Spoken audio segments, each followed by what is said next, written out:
Herkese selamlar. 2. bölümle karşınızdayım. Bu bölümde bebeğin gövdesini, kafasını, yüz şekillendirmesini ve saçlarını yapacağız. Şimdiden kolay gelsin. Gövdeyi örmeye başlayalım. Elimizde sağ bacağımız var. 2 zincir çekiyoruz. 2 bacak arasına. 1, 2. Şimdi sol bacağımı alacağım. Biz bacaklarımızı 32 sık iğne örmüştük. Şimdi sol bacağıma 1, 2, 32 sık iğne öreceğim. Sol bacağı 32 sık iğneyi ördüm. Şu araya 2 zincir çekmiştik. Zincirlerin düz yüzünü kendime çeviriyorum ve üzerine 2 sık iğne örüyorum. 1, 2. Şimdi sağ bacağa geçiyoruz. Sağ bacağı da 32 sık iğne örelim. Sağ bacağı da 32 sık iğne ördüm. Zincirlerin bu tarafına da, yani zincirlerin üzerine 2 sık iğne öreceğim. 1, 2. İlmek sayım 68 oldu. Bacakların arka kısmına işaretleyici ip yerleştiriyorum. Artık 68 sık iğneyi öreceğiz. Şuradaki ilmeği atlamayalım. 1, 2, 68 sık iğneyi 9 sıra boyunca örelim. 68 sık iğneyi 9 sıra boyunca ördüm. 9 sık iğne örüyorum. 1, 2, 3, 4, 5, 6, 7, 8, 9. Bir azaltma yapıyorum. Bu 9 sık iğne bir azaltmayı toplamda 6 kere öreceğiz. Bir kere ördük, 5 kere daha örelim. 9 sık iğne bir azaltmayı toplamda 6 defa ördüm. 2 tane sık iğnem kaldı. Onları örüyorum. 1, 2, ilmek sayım 62 oldu. Şimdi 8 sık iğne öreceğiz. 1, 2, 3, 4, 5, 6, 7, 8. Bir azaltma yapıyorum. 8 sık iğne bir azaltmayı da toplamda 6 defa örelim. 8 sık iğne bir azaltmayı toplamda 6 defa ördüm. Kalan 2 sık iğneyi örüyorum. İlmek sayım 56 oldu. 7 sık iğne örüyorum. 1, 2, 3, 4, 5, 6, 7. Bir azaltma yapıyorum. 7 sık iğne bir azaltmayı da toplamda 6 defa örelim. 7 sık iğne bir azaltmayı 6 kere yaptım. 2 sık iğnem kaldı. Onları da örüyorum. 1, 2, ilmek sayım 50 oldu. Şimdi düz bir şekilde 50 sık iğneyi 2 sıra örelim. 50 sık iğneyi 2 sıra ördüm. 10 sık iğne örüyorum. 1, 2, 3, 4, 5, 6, 7, 8, 9, 10. Bir azaltma yapıyorum. Bu 10 sık iğne bir azaltmayı toplamda 4 defa öreceğiz. Bir kere ördük, 3 kere daha örelim. 10 sık iğne bir azaltmayı 3 kere daha ördüm. Yani toplamda 4 kere ördüm. 2 ilmeğim kaldı. Onları örüyorum. 4 azaltma yaptık. İlmek sayımız 46 oldu. Şimdi 9 sık iğne örüyorum. 1 2 3 4 5 6 7 8 9. Bir azaltma yapıyorum. Bu 9 sık iğne bir azaltmayı da 3 kere daha örelim. 9 sık iğne bir azaltmayı 3 kere daha ördüm. 2 ilmeğim kaldı. Onları örüyorum. İlmek sayım 42 oldu. 42 sık iğneyi 17 sıra boyunca örelim. İçini de dolduralım. 42 sık iğneyi 17 sıra ördüm. Bu sırada kolları yerleştireceğiz gövdeye. Önce gövdeye 13 sık iğne örüyorum. 1 2 3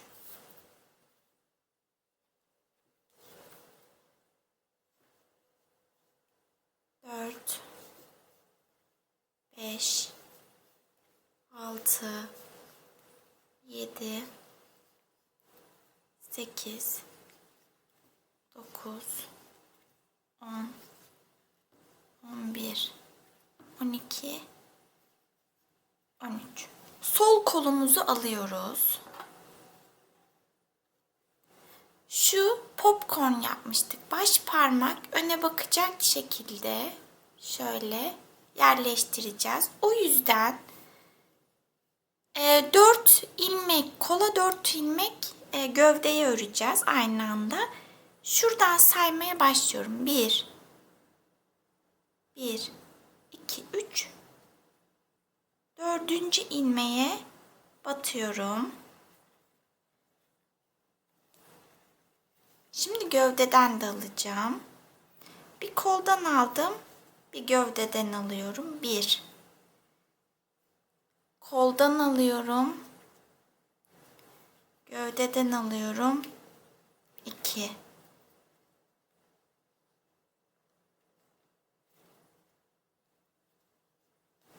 3 4. Baş parmak öne bakacak şekilde yerleştirdik. Gövdeye 16 sık iğne öreceğim. 1 2 3 4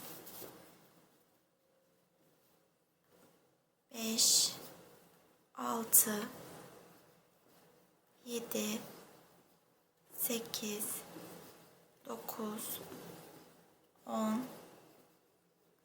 11 12 13 14 15 16. Şimdi sağ kolumuzu alıyoruz. Bunda da aynı şekilde 1 2 3 4. ilmek hep iç taraftan alıyoruz kolda. Çünkü dış kısmına da öreceğiz birazdan sık iğnelerimizi. 1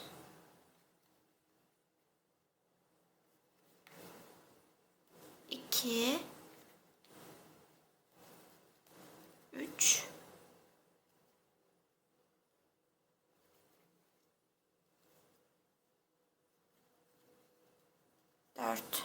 4 sık iğneyi ördük.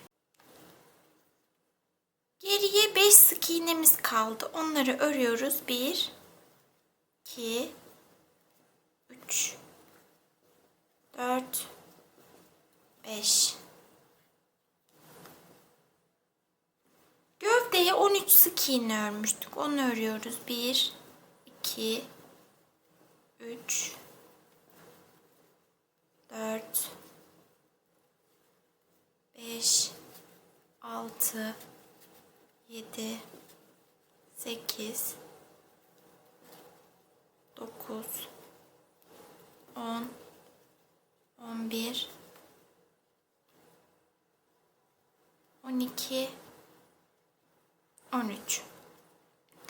Kolumuzda 12 sık iğne vardı. Önceki sırada 4 sık iğnesini ördük. Şimdi 8 sık iğne öreceğiz kola. 1, 2, 3, 4, 5,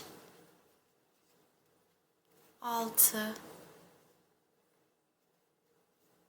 7, 8. Gövdeye 16 sık iğne örelim.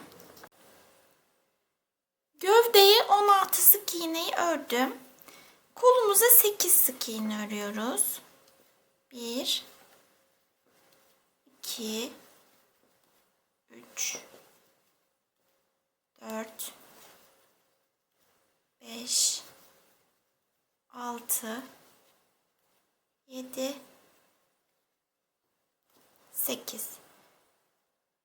Gövdeye 5 sık iğne örüyoruz. 1, 2, 3, 4, 5. İlmek sayımız 50 oldu. Gövdeye 12 sık iğne örelim. Gövdeye 12 sık iğneyi ördüm. Bir tane azaltma yapıyorum. Şu koltuk altında bir azaltma yaptım. 6 sık iğne örüyorum. 1, 2, 3, 4, 5, 6. Yine koltuk altında azaltma yapıyorum. Gövdeye 14 sık iğne örelim diğer koltuk altına gelene kadar. 14 sık iğneyi ördüm. Koltuk altında azaltma yapıyorum. 6 sık iğne örüyorum. 1, 2, 3, 4, 5, 6. Yine koltuk altında azaltma yapıyorum. Kalan 4 sık iğneyi örüyorum. 1, 2, 3, 4. İlmek sayım 46 oldu. Yeni sıraya geçiyoruz. 6 sık iğne örüyorum. 1, 2, 3, 4, 5, 6. Bir azaltma yapıyorum. Bu sıradaki azaltmaları sırtta, göğüste ve omuzların tam ortasında yapacağız. Bir kere daha 6 sık iğne bir azaltma yapacağım. 2 kere yapıyorum. 1, 2, 3, 4, 5, 6. Omuzda yapıyorum azaltmayı. 13 sık iğne örelim şimdi. 13 sık iğne ördüm. Bir azaltma yapıyorum.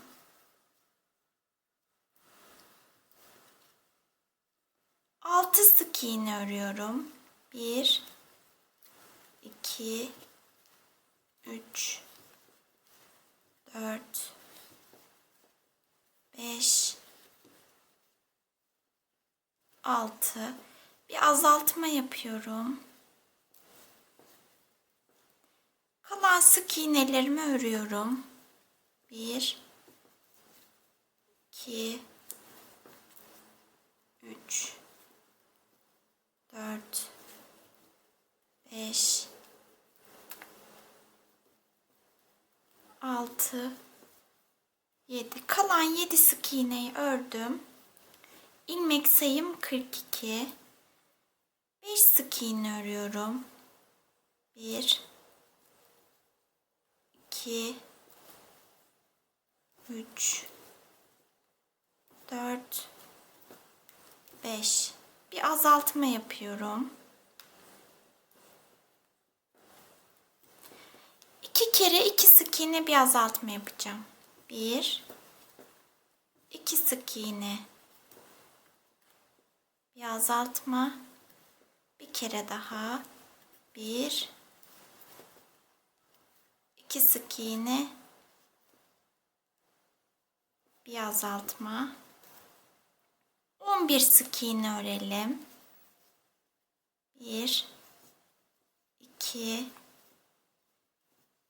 3 4 5 6 7 8 9 10 11. Bir azaltma yapıyorum. 2 sık iğne bir azaltma öreceğim 2 kere. 1 2 sık iğne bir azaltma,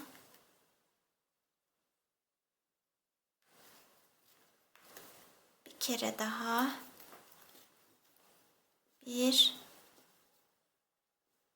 2 sık iğne bir azaltma,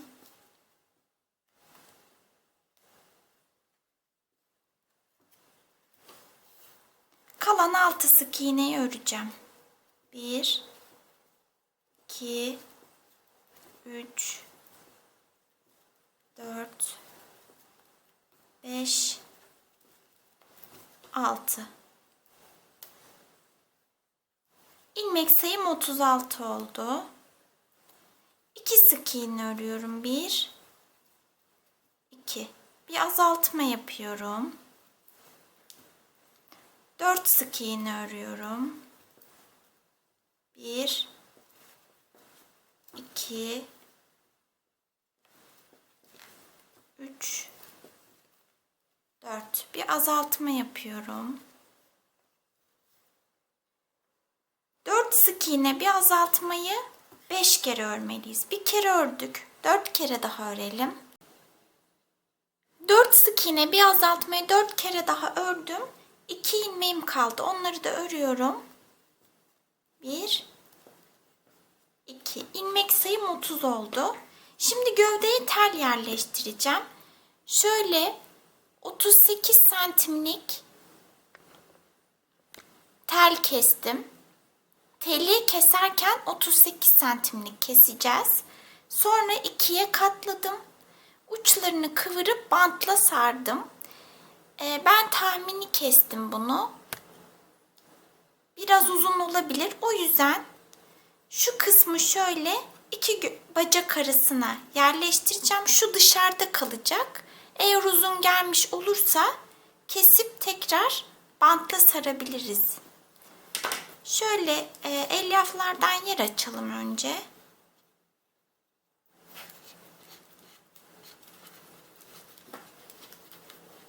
Şöyle iki bacak arasında olacak.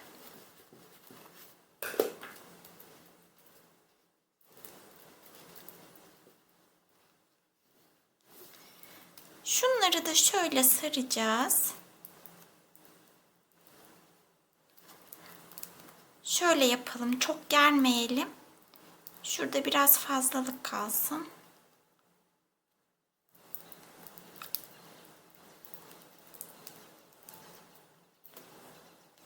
Bunları da bantla saralım. İçini de elyafla dolduralım. Şu omuz kısımlarını, gövdeyi elyafla dolduralım. Azaltmalarımıza devam edelim. 3 sık iğne örelim. 1 2 3. Bir azaltma yapalım. 3 sık iğne bir azaltmayı toplamda 6 defa örelim. Azaltma yapamadım. 6 defa azaltmamızı yapalım. Sıranın sonunda ilmek sayımız 24 olacak. Azaltmalarımı yaptım. 24 sık iğnem var. Bir sık iğne örüyorum.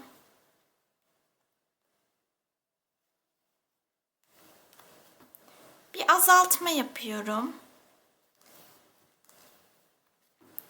2 sık iğne örüyorum. 1 2. Bir azaltma yapıyorum. Bu 2 sık iğne bir azaltmayı 5 kere öreceğiz. Bir kere ördük, 4 kere daha örelim. 2 sık iğne bir azaltmayı 4 kere daha ördüm. Bir ilmeğim kaldı. Bir sık iğnem. Onu da örüyorum. İlmek sayım 18 oldu. Bundan sonra boynu öreceğiz ve gövdeyi bitireceğiz. 3 sıra 18 sık iğneyi örelim, içini de dolduralım. 18 sık iğneyi 3 sıra ördüm. Şimdi ipimi keseceğim ama ipimi şöyle ortaya getireceğim. O yüzden şöyle 1 2 3 sık iğne daha ördüm. Bir zincir çekip ipimi uzun kesiyorum. Çünkü bu iple gövdeyi kafaya birleştireceğiz dikerek. Dikmesi kolay olsun diye de ipimi gövdenin ortasına getirdim. Boynun ortasına. Şunu belirtmek istiyorum. Normalde de tabii ki buna dikkat ediyoruz ama koyu renkli ördük şimdi biz bebeğimizi. İçeriden elyaflar taşarsa çirkin bir görüntü oluşur. O yüzden örerken hem sıkı örelim hem de dolum yaparken örgü payı bırakalım. Yani örgüyle aynı hizada olmasın ki elyaflarımız örerken tığımıza takılıp örgünün içinden elyaflarımız çıkmasın. Bakın sıkıca doldurdum. Sıkı bir şekilde ördüm.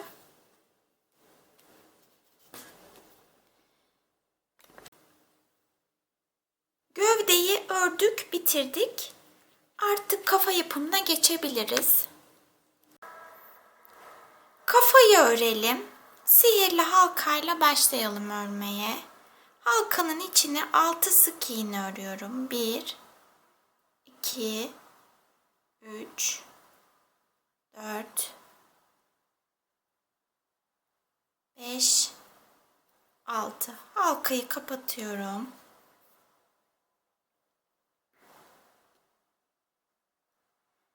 Arttırma yapacağım. Her birine çift batacağım.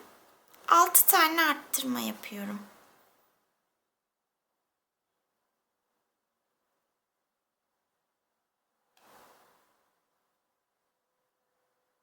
Bir tane arttırma yaptım. 2 3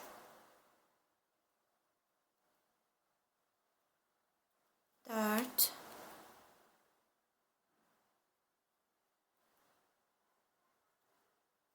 5 6 tane arttırma yaptım. İlmek sayım 12 oldu. Şimdi bir sık iğne bir arttırma yapacağız. Bir sık iğne bir arttırma. Bir sık iğne bir arttırmayı toplamda 6 defa örelim. Sıranın sonunda ilmek sayımız 18 olacak. Bir sık iğne bir arttırmayı 6 kere ördüm. 18 sık iğnem var. 2 sık iğne örüyorum. 1 2. Bir tane arttırma yapıyorum. 2 sık iğne bir arttırmayı da toplamda 6 defa örelim. Sıranın sonunda ilmek sayımız 24 olacak. Sıra sonuna kadar arttırmalarımı yaptım. 24 sık iğnem var. 3 sık iğne örüyorum. 1 2 3. Bir tane arttırma yapıyorum. 3 sık iğne bir arttırmayı da sıranın sonuna kadar toplamda 6 defa örelim. Sıranın sonunda ilmek sayımız 30 olacak. Sıranın sonuna kadar arttırmalarımı yaptım. 30 sık iğnem var.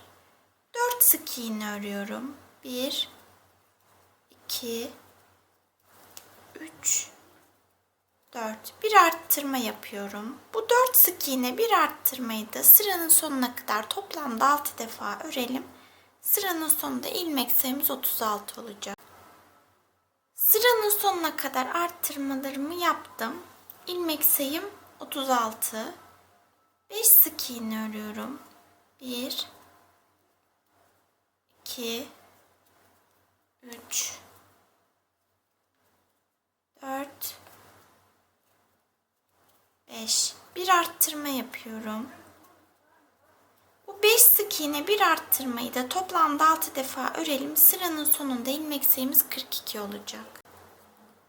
Sıranın sonuna kadar arttırmalarımı yaptım. İlmek sayım 42. 6 sık iğne örüyorum. 1,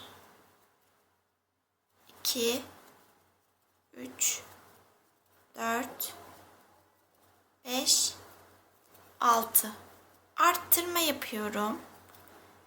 6 sık iğne bir arttırmayı toplamda 6 defa örelim. Sıranın sonunda ilmek sayımız 48 olacak. Sıra sonuna kadar arttırmalarımı yaptım. 48 sık iğnem var.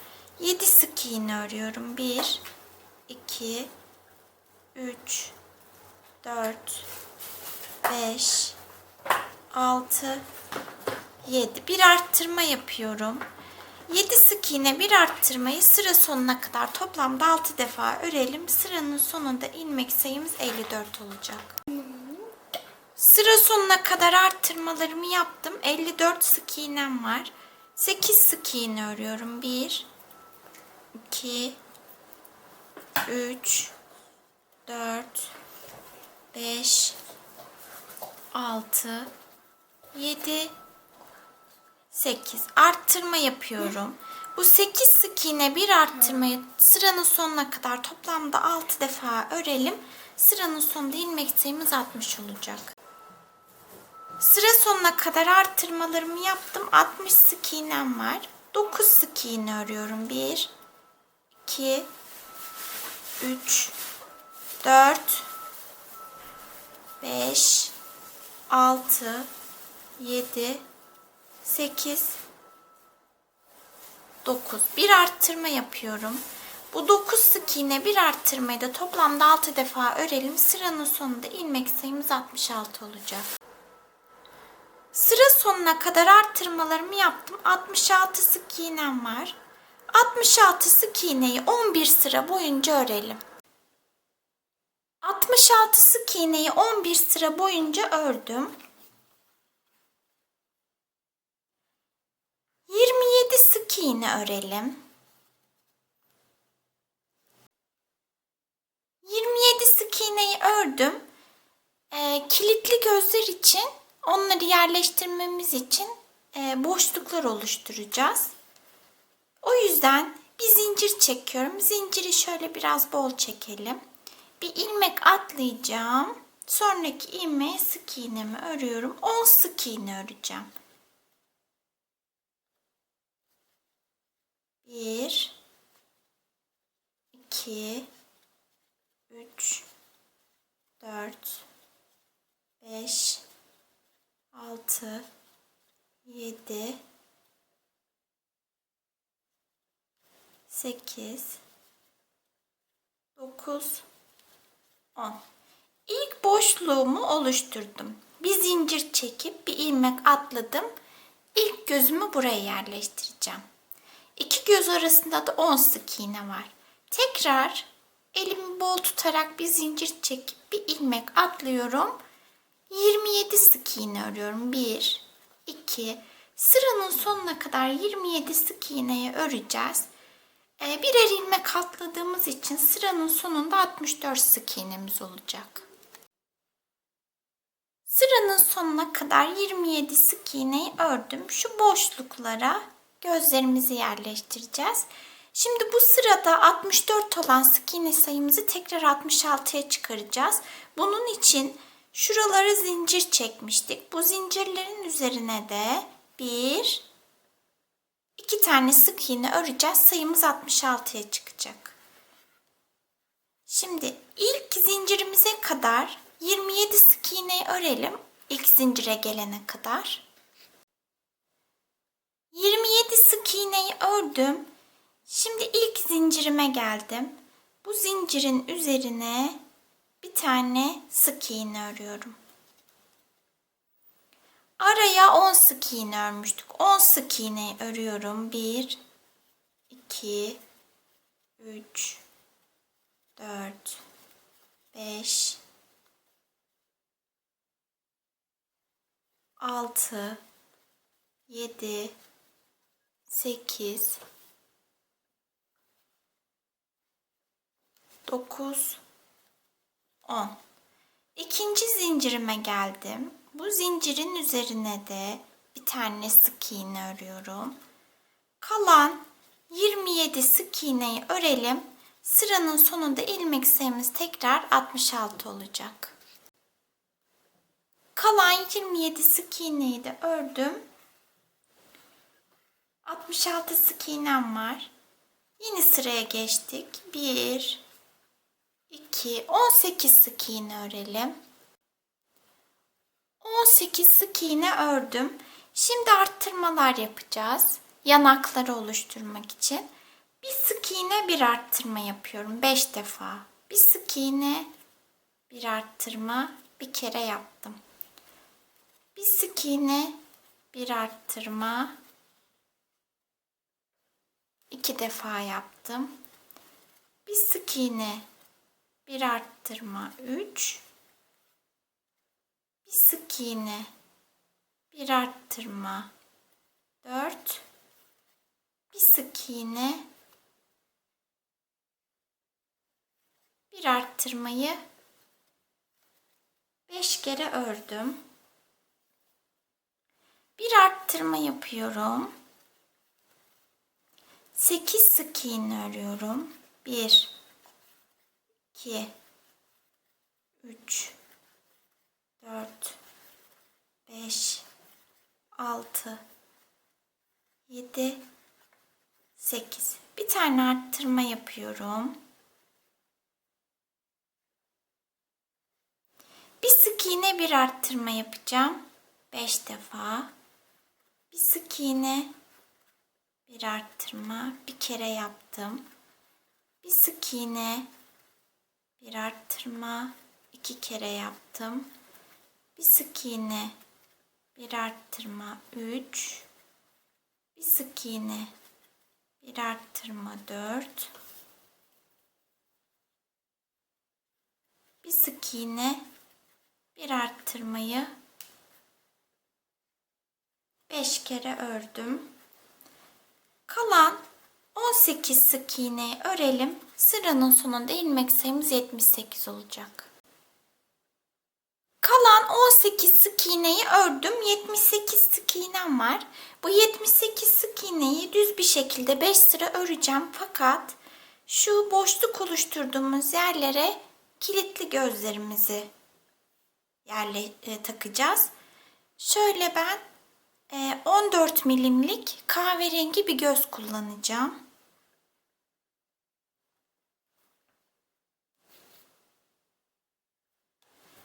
Kilitlerini de takıyorum.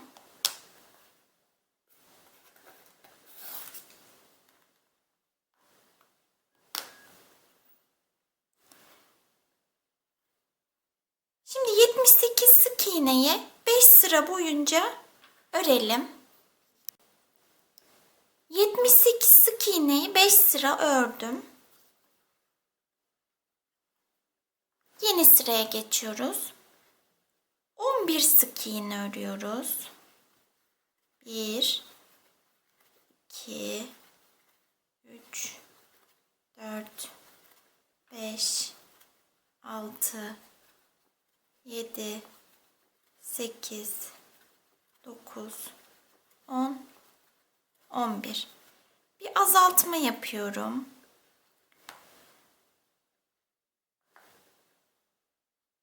11 sık iğne, bir azaltmayı toplamda 6 defa örelim. Sıranın sonunda ilmek sayımız 72 olacak. Sıranın sonuna kadar azaltmalarımı yaptım. 72 sık iğnemiz var. 10 sık iğne örüyorum. 1, 2, 3, 4, 5, 6, 7, 8, 9, 10. Bir azaltma yapıyorum. 10 sık iğne, bir azaltmayı da toplamda 6 defa örelim. Sıranın sonunda ilmek sayımız 66 olacak. Sıranın sonuna kadar azaltmalarımı yaptım. 66 sık iğnem var. 9 sık iğne örüyoruz. 1 2 3 4 5 6 7 8 9. Bir azaltma yapıyorum. 9 sık iğne bir azaltmayı toplamda 6 defa örelim. Sıranın sonunda ilmek sayımız 60 olacak. Azaltmalarımı yaptım. 60 sık iğnem var. 8 sık iğne örelim. 1 2 3 4 5 6 7 8. Bir azaltma yapıyorum. Bu 8 sık iğne bir azaltmayı toplamda 6 defa örelim. Sıranın sonunda ilmek sayımız 54 olacak. Sıra sonuna kadar azaltmalarımı yaptım. 54 sık iğnem var. 7 sık iğne örüyorum. 1 2 3 4 5 6 7. Bir azaltma yapıyorum. 7 sık iğne bir azaltmayı toplamda 6 defa örelim. Sıranın sonunda ilmek sayımız 48 olacak. Sıra sonuna kadar azaltmalarımı yaptım. 48 sık iğnem var. 6 sık iğne örüyorum. 1 2 3 4 5 6. Bir azaltma yapıyorum. 6 sık iğne bir azaltmayı da toplamda 6 defa örelim. Sıranın sonunda ilmek sayımız 42 olacak. Sıranın sonuna kadar azaltmalarımı yaptım. 42 sık iğnem var. 5 sık iğne örüyorum. 1 2 3 4 5. Bir azaltma yapıyorum. 5 sık iğne bir azaltmayı sıranın sonuna kadar 6 kere tekrarlayalım. İlmek sayımız sıra sonunda 36 olacak. İçinde dolduralım. Azaltmaları yaptım. 36 sık iğnem var. 4 sık iğne örüyorum. 1 2 3 4. Bir azaltma yapıyorum. 4 sık iğne bir azaltmayı da 6 defa örelim. Sıranın sonunda ilmek sayımız 30 olacak. Azaltmaları yaptım. 30 sık iğnem var. 3 sık iğne örelim. 1 2 3. Bir azaltma yapıyorum. 3 sık iğne bir azaltmayı 6 kere yapalım. Sıranın sonunda ilmek sayımız 24 olacak. Azaltmalarımı yaptım. 24 sık iğnem var. Şimdi son sırayı öreceğiz. Bu sıradan sonra ipimizi keseceğiz. 1 2 sık iğne örüyorum. Bir azaltma yapıyorum. 2 sık iğne bir azaltmayı 6 kere öreceğiz. Sıranın sonunda ilmek sayımız 18 olacak. İçini de dolduralım. Örmeyi bitireceğiz artık. Azaltmalarımı yaptım. 18 sık iğneye ulaştım. Gövdeyi de son sırada 18 sık iğne örmüştük. Karşılıklı dikebilmemiz için ilmek sayılarının eşit olması lazım. O yüzden 18 sık iğne elde ettik. İpimizi kestik. Şimdi göz çukuru yapacağım. Şöyle biraz büyük bir iğneye bir parça ten rengi ipimizden geçiriyoruz. Kafanın arkasından şu iplere batmadan boşluklardan batalım. Gözün yanından çıkıyorum. Bir parça ip bırakalım şöyle. Gözün karşısına da batacağım şöyle.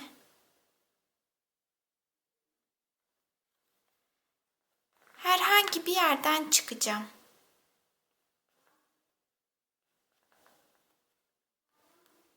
İplere batmamaya çalışıyorum.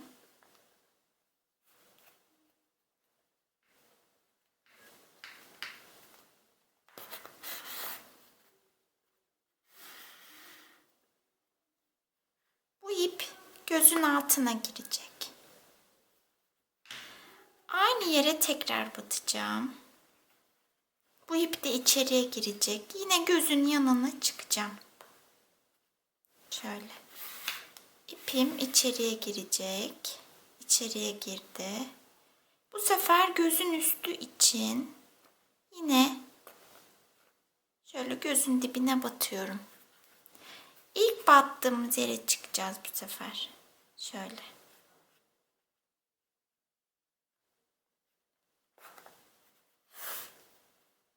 Gözün üstü için yaptık bunu da.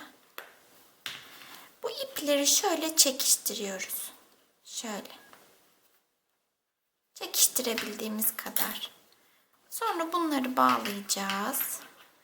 Şöyle düğüm atacağız.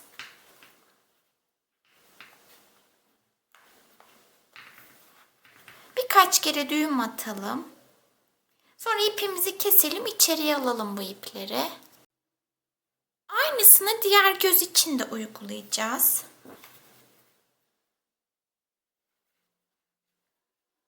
Gözün yanına çıkacağım.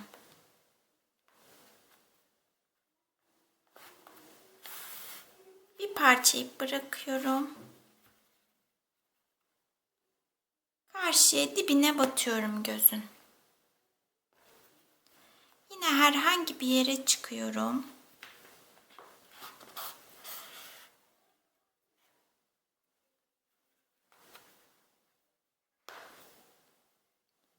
İçeriye girdi ipler. Tekrar aynı yere batıyorum. Gözün yanına çıkıyorum. Aynı yere battığım için ipim içeriye girdi. Karşıya batıyorum. İlk ipimi geçirdiğim yere çıkacağım. Şuraya. Bu sefer gözün altına. Altına yapmıştık, üstüne. Üstü için yaptık. Şimdi bunları böyle çekiyorum iplerimi. Ve bağlayacağım bunları. Göz çukurumuz oluşmuş oluyor. Göz çukuru yaparken şu kafanın arkasında şurada boşluk oluştu. Oraları elyafla dolduralım bir de.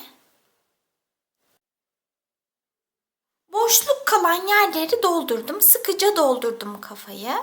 Bir gözü işledim. Diğerini birlikte işleyeceğiz. İpim 4 katlı normalde.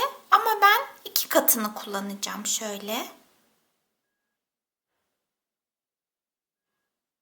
Şöyle 2 katını kullanıyorum. Şu aşağıdan, boşluktan iğnemi geçirdim. Gözün dibine şöyle batıyorum.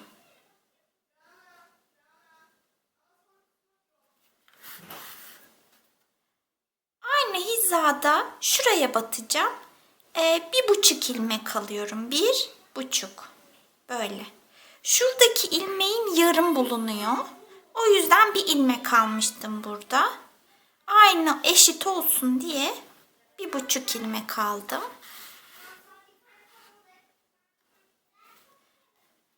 Şu ipleri bağlayacağım.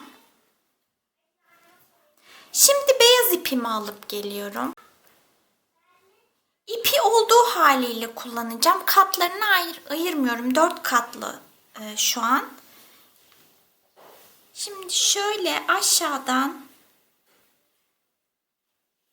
şuradan ipimi geçireceğim. Şöyle çıkabildiğim kadar yukarıya çıkıyorum. Gözün dibine batıyorum.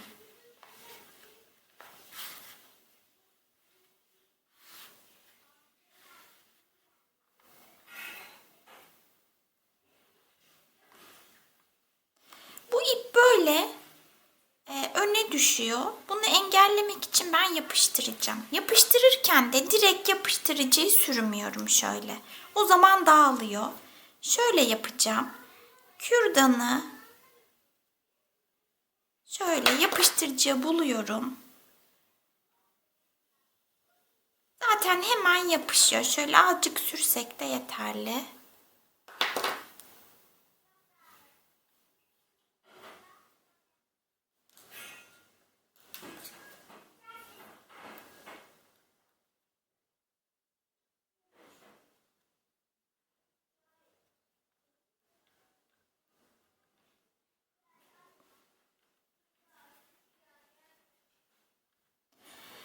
Kaşı da siyah ipin 2 katını kullanarak yapacağım. Buradaki ipi dalgınlığıma geldi. Aslında bağlamayıp devam edebilirdik.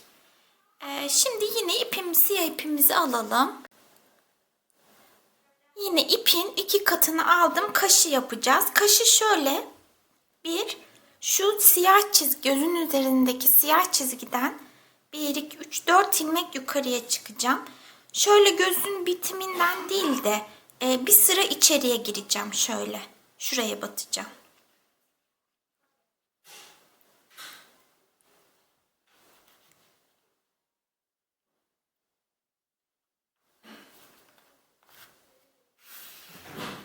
Dört ilmek sola kayacağım. 1, 2, 3, 4. Bir ilmek de aşağı ineceğim. Eğim veriyorum.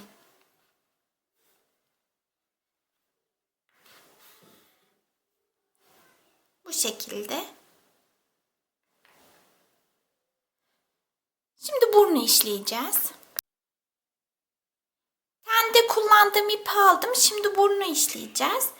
Burnu gözün alt sırasından değil bir alt sırasından işleyeceğim. Yani şu beyaz kısmın hizasından değil onun alt sırasından şuradan işleyeceğim. 4 ilmeği yapacağım. Şöyle şu 4 ilmeği alacağım.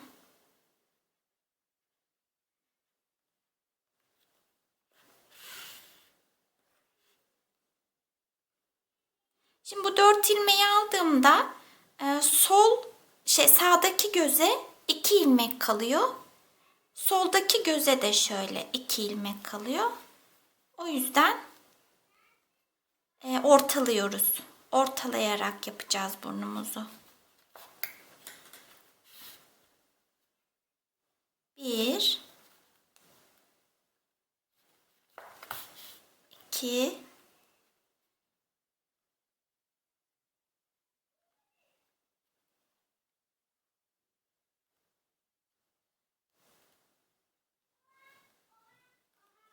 3 kere karşılıklı battım. Şimdi saracağım. Bu ipleri iğnenin arkasıyla sarıyorum.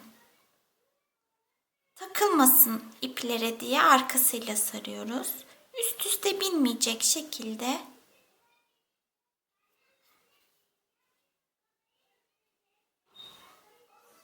şöyle sonuna kadar saracağız.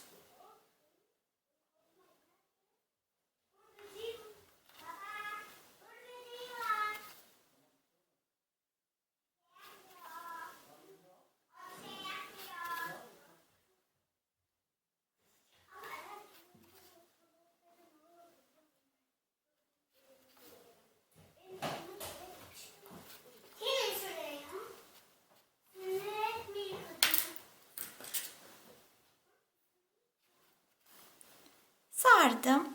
İlk battığım ilmeği şuraya batmıştık.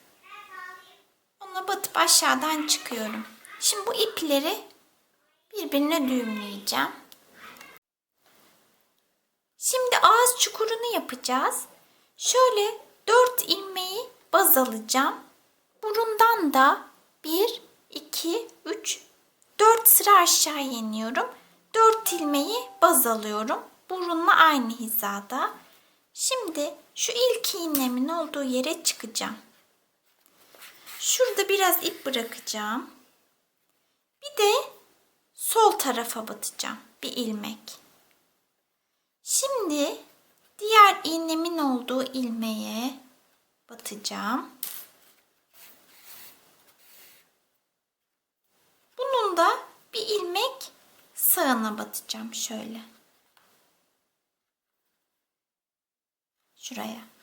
Şimdi bunu şöyle yukarıya çıkaracağım ama iğnem küçük.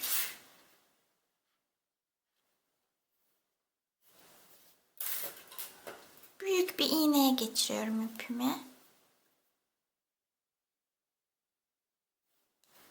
Şöyle bir ilmek sağa batmıştık. Tepeye çıkacağım.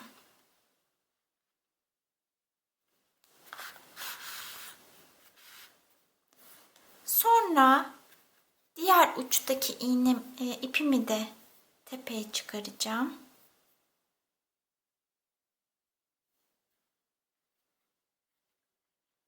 Yanına herhangi bir yere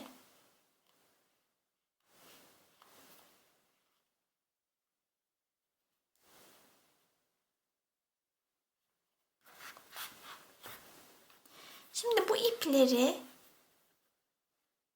çekiştirdiğimde ağız çukurunu oluşturmuş oluyorum. Şöyle. Bu ipleri bağlayalım. Sonra keselim. Burada gözüksün, hiç sorun değil. Saç yapacağız zaten. Şimdi bunları birbirine bağladıktan sonra keselim. Şimdi ben ağzı renklendireceğim. Şöyle çukurlara batıyorum.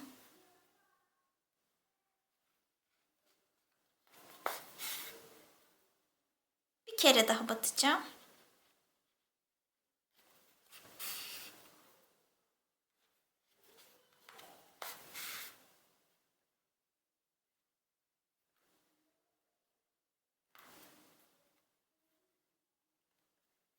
Bu şekilde bu ipleri bağlayalım, şöyle düğüm atalım.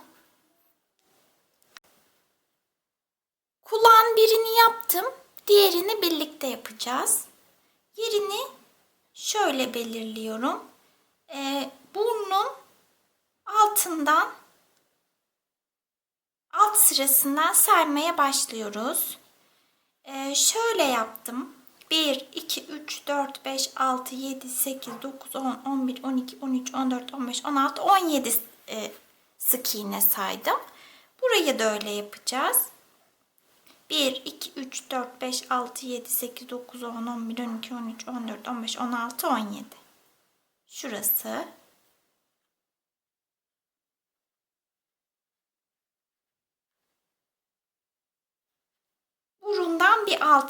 Burnun bir alt sırasından. Şuradan saymaya başladım. 17 sık iğne saydım. Şurada biraz bağlamak için ip bırakıyoruz.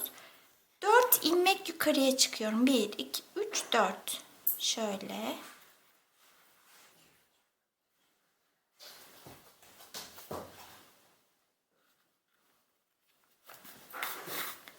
Üç kere karşılıklı batacağım. 1, 2,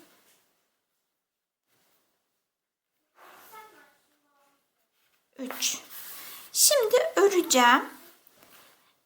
İpimin bu altta olması gerekiyor. Örgümün düz yüzü şöyle yüze bakacak şekilde olacağı için buradan örmeye başlıyorum. Bu kulakta da tam tersi. Şuradan örmeye başladık. Çünkü örgümün düz yüzü buraya bakmalı. Buradan örmeye başlıyorum. İplerden tığımı geçirdim. Bir tane sık iğne ördüm. 2 tane ikili trabzan öreceğim. Şöyle yapıyorum. Tığımın üzerine ip alıyorum. Önce öndeki 2 ipi, sonra kalan 2 ipi çıkardım. Bir tane ikili trabzan ördüm. 2 tane ikili trabzan ördüm. Şimdi tekli trabzan öreceğim. Tığımın üzerindeki 3 ipi aynı anda çıkarıyorum. 1, 2, 3 tane örüyorum. Tekli trabzanı 3 tane ördüm. 2 tane ikili trabzan örüyorum. 1, 2, bir tane de sık iğne örüyorum. Bir sık iğne ördüm. 2 tane ikili trabzan ördüm. 3 tane tekli trabzan ördüm. 2 tane ikili trabzan ördüm. Bir sık iğne ördüm.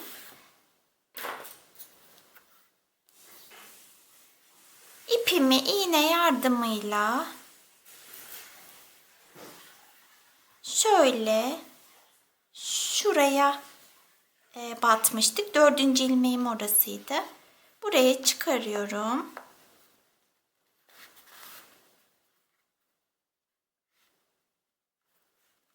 Bu şekilde. Kulağımız bu şekilde oldu. Yüz şekillendirmesini de bitirdik. Kafayı bitirmiş olduk. Şimdi saçları yapmaya geçelim. Saçta önce taban yapacağım. Peruk yapacağım. Daha sonra üzerine saçları ekeceğiz. Alize Cotton Gold'un siyah ipini kullanacağım. Tabanda. Sihirli halkayla başlıyoruz. Elimizi biraz gevşek tutarak örelim peruğu. 6 sık iğne örüyorum. 1 2 3 4 5 6 halkayı kapatıyoruz. Her ilmeğe arttırma yapacağız. 6 tane arttırma yapıyoruz. Çift batacağım her ilmeğe. Bir tane arttırmam yaptım. 6 arttırma yapalım. Sıranın sonunda ilmek sayımız 12 olacak. 6 arttırma yaptım. 12 sık iğnem var. Bir sık iğne, bir arttırma örüyoruz. Bir sık iğne, bir arttırmayı da 6 kere örelim. Sıranın sonunda ilmek sayımız 18 olacak. Bir sık iğne, bir arttırmayı 6 kere ördüm. 18 sık iğnem var. 2 sık iğne örüyorum. 1 2. Bir arttırma yapıyorum. 2 sık iğne, bir arttırmayı da 6 defa örelim. Sıranın sonunda ilmek sayımız 24 olacak. Arttırmalarımı yaptım. 24 sık iğnem var. 3 sık iğne örüyorum. 1 2 3. Bir tane arttırma yapıyorum. Sıra sonuna kadar 3 sık iğne, bir arttırmayı 6 defa örelim. Sıranın sonunda ilmek sayımız 30 olacak. Sıra sonuna geldim. 30 sık iğnem var. 4 sık iğne örelim.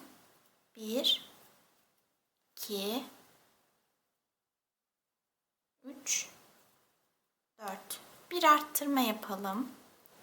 4 sık iğne, bir arttırmayı da 6 defa örelim. Sıranın sonunda ilmek sayımız 36 olacak. Sıra sonuna kadar arttırmalarımı yaptım. 36 sık iğnem var. 5 sık iğne örüyorum. 1 2 3 4 5. Bir arttırma yapıyorum.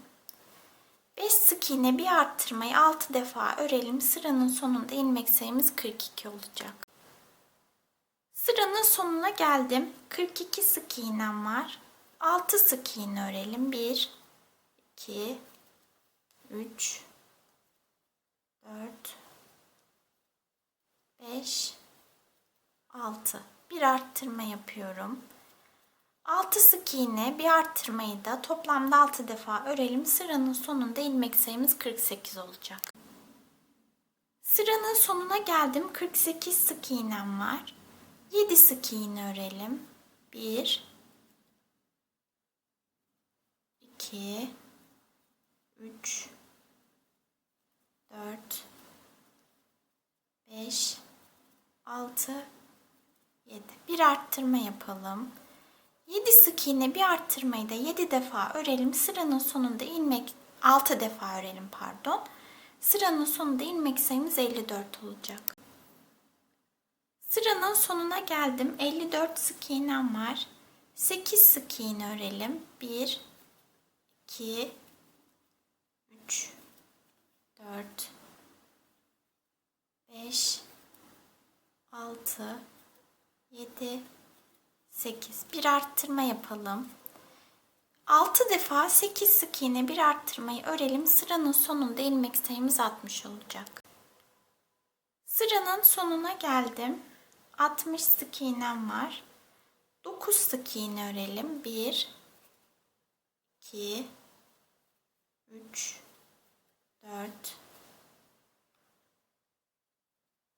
5 6 7 8 9. Bir arttırma yapıyorum. 9 sık iğne, bir arttırmayı da sıranın sonuna kadar 6 defa örelim. Sıranın sonunda ilmek sayımız 66 olacak. Arttırmalarımı yaptım. 66 sık iğnem var. Bu 66 sık iğneyi düz bir şekilde öreceğiz. 9 sıra boyunca örelim 66 sık iğneyi. 66 sık iğneyi 9 sıra değil de 8 sıra boyunca ördüm. Ama ben çok gevşek ördüm. Eğer sık ördüyseniz 9 sıra yeterli olur. Ben gevşek ördüğüm için 8 sıra yeterli oldu. Bir zincir çekip ipimi uzun kesiyorum. Bu iple bu peruğu kafaya dikeceğiz.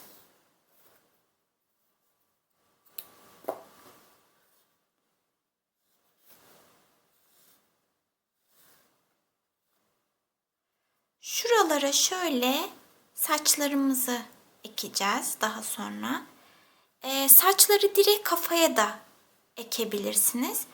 Ama ben çok yoğun olmasını istemediğimden dolayı aralıklı olarak ekeceğim bazı yerlere. Onu saçlarımızı ekerken sizinle paylaşacağım. Aralıklı ektiğimde bu sefer ten rengi gözüküyor aralarda.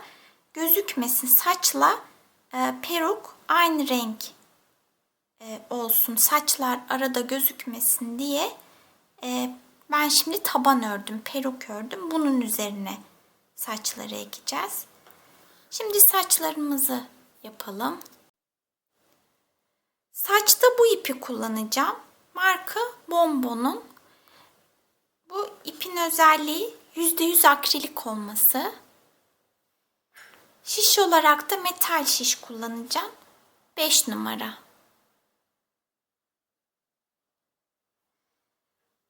İpi şişe saracağız, dolayacağız. Daha sonra ütüyle, ısıyla temas edecek ipimiz. O yüzden akrilik ip kullanmanızı tavsiye ederim. Akrilik ipler ısıyla daha hızlı şekil alıyor. Bebekleri örerken kullandığımız yarı pamuklu ipler bu akrilik iplere kıyasla daha bukleleri yoğun değil de hafif kalır. O yüzden ben akrilik ip kullanacağım.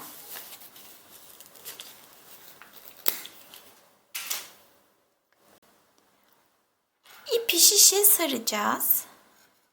Şöyle.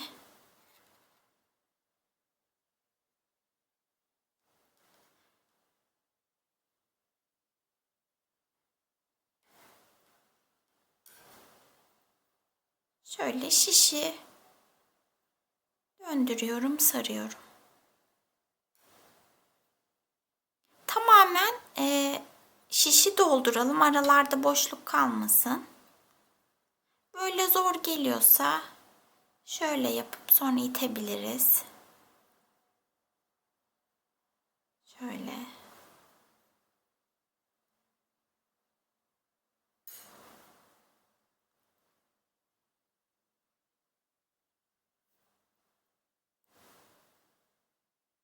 Ahşap şişleri kullanmanızı, çöp şişleri kullanmanızı önermiyorum. Çünkü bu şiş metal. Metalin ısı iletkenliği daha kuvvetli. Çöp şişlerde bu metal şişte elde ettiğimiz performansı elde edemeyebiliriz. Bukleler daha hafif kalır.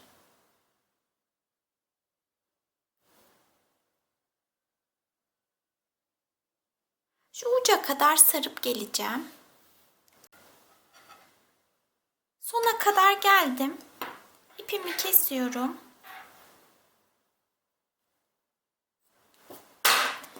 Şuraya şöyle bir tane düğüm atacağım.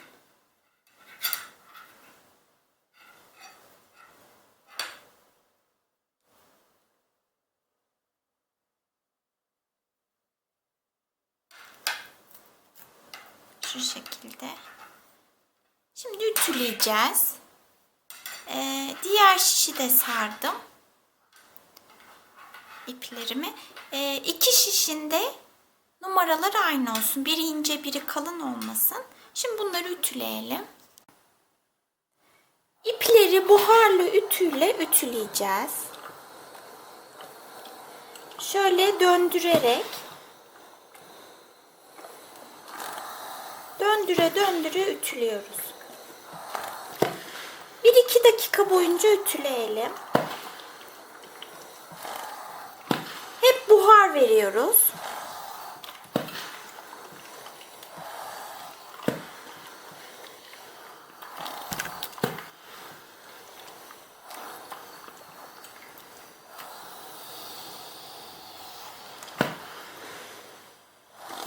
Ütüleyelim. Isınan iplerimizi şişten çıkaralım.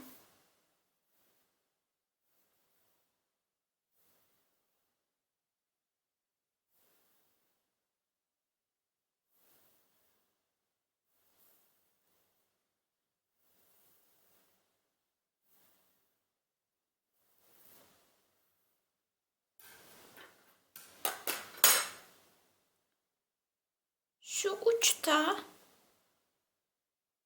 bozuk olan ipleri keseceğim. Şöyle. Buraya da düğüm atmıştık. Şöyle.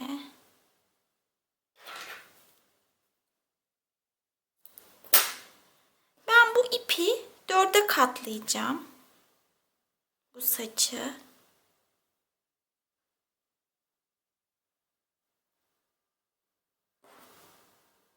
Tamamen açıyorum.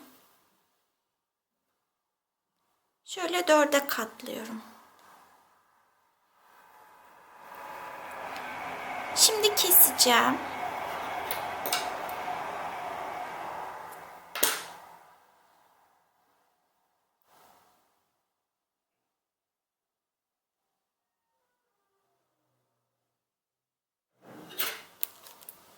Bu şekilde ekeceğim. Eğer uzun gelirse sonra uçlarını keserek eşitleriz. Böyle katlarını ayırıyorum. Şimdi ekeceğiz peruğa. Ben şunları ekmiştim. Size de göstereyim nasıl yaptığımı. Şöyle şu son sıradan geçirmeyeceğiz tığımızı. Çünkü buradan dikeceğiz kafaya. Onun bir üst sırasından şöyle tığımı ilmeklerin altından geçirdim. Saçımı şöyle 2'ye katlıyorum. Şu şekilde 2'ye katladım saçımı. Şuradan alacağım. Buradan alıyorum. Geçirdim. Şimdi şurada halka oluştu. Bu halkadan da bu iplerimi geçireceğim. Ve çekiştiriyorum, sağlamlaştırıyorum. Tekrar göstereyim. 2'ye katlıyorum. Şöyle.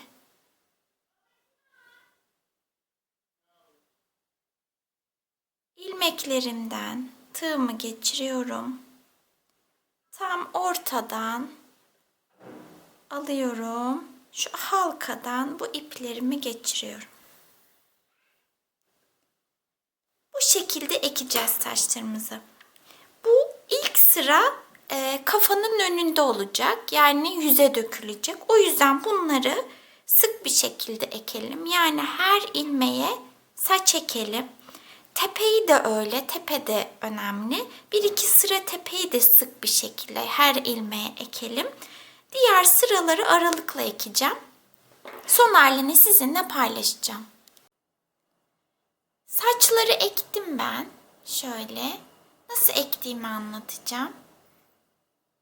Şu ön tarafa ilk sıraya her ilmeğe ekeceğim demiştim. Şöyle her ilmeğe ektim.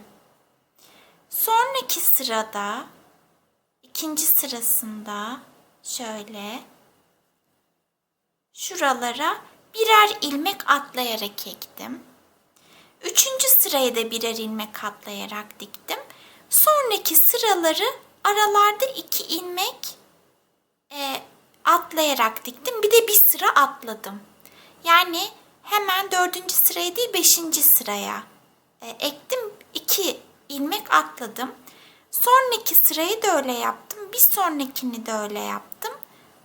3 sıra, 4 sıra kadar o şekilde birer sıra atladım. Aralarda 2 ilmek bırakarak ektim. Şu tepedeki sihirli halkada 6 sık iğnemiz vardı. Oraya 6 sık iğneye de ektim. İkinci sırasındaki 12 sık iğneye de her birine ektim. 18 sık iğnelik 3. sıraya birer ilmek atlayarak ektim. 24 sık iğnelik 4. sıraya da birer ilmek atlayarak ektim. Şunu belirtmek istiyorum. Ben ipleri çok uzun kesmişim. Şu an saç ipler çok uzun oldu. Yani 4'e katlayıp 4 eşit parçaya kesmiştik. Ondan sonra ekmiştim. 5'e ya da 6'ya 5 eşit parçaya ya da 6 eşit parçaya bölüp ekseniz de olur. Hatta daha iyi olur. İpleriniz ziyan olmamış olur. Dilerseniz de kendiniz saç boyunu dilediğiniz boyda ayarlayıp kesebilirsiniz. Bir yumak ipim gitti. İkinci yumağında neredeyse yarısına geldim. Ama siz dediğim gibi saç iplerini daha kısa keserseniz ikinci yumaktan daha az gider. Ama bir yumak yetmez diye düşünüyorum. Siz yine de 2 yumak bulundurun. Bu iplerin gramı 100 gram. Uzunluğu da 240 metre. Şimdi bunu kafaya dikeceğiz. Uzun ip bırakmıştık. Biz peruğu ördüğümüzde ipimizi uzun kesmiştik. İğneye geçirdim o ipi. Saçı topladım. Peruğu dikerken, sabitlerken zorlanmayalım diye. Yerini de şöyle belirledim. Kaçtan itibaren 1, 2, 3, 4, 5, 6, 7, 8 sıra yukarıya çıktım.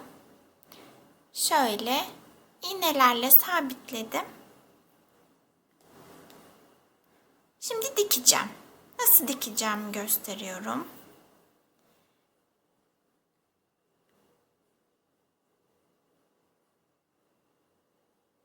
Şöyle bir peruktan alacağız. Bir de kafadan alacağız.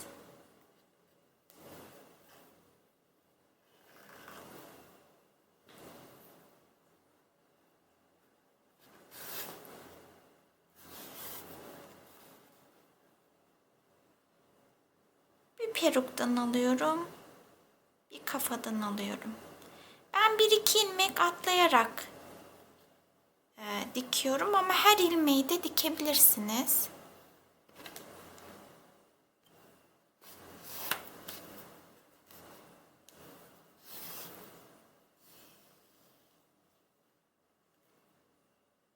Peruktan alıyorum.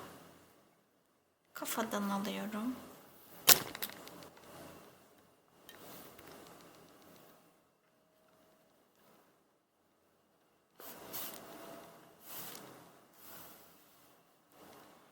Peruktan alıyorum. Kafadan alıyorum. Bu şekilde böyle peruğu başladığımız yere kadar dikelim. Saçları da ektik. Bebeğimizin kafasını bitirmiş olduk.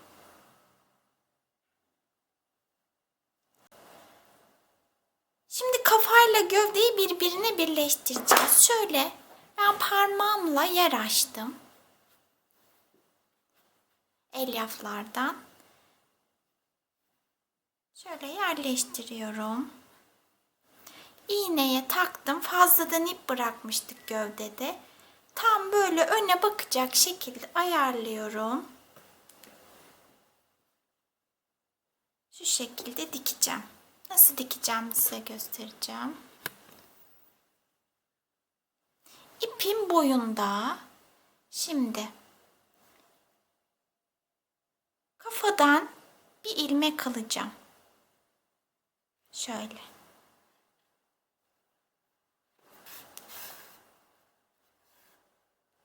Sıra boyunda. Boyundan bir ilmek alacağım. Böyle çekiyorum iplerimi. Kafadan bir ilmek alacağım.